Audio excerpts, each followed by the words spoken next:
Copywriting one's music is the process of registering an original work with the United States Copyright Office. This is done through filling out forms and sending in copies of your work. Original works are extremely important assets to musicians. It is important to protect your works from copyright fraud so that you can get fees and paid money for your music.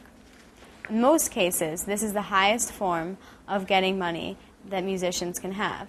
It often surpasses concerts and venues because the duration of copyrights lasts a long time, and any time music is used, you can get money for it if it is copyrighted.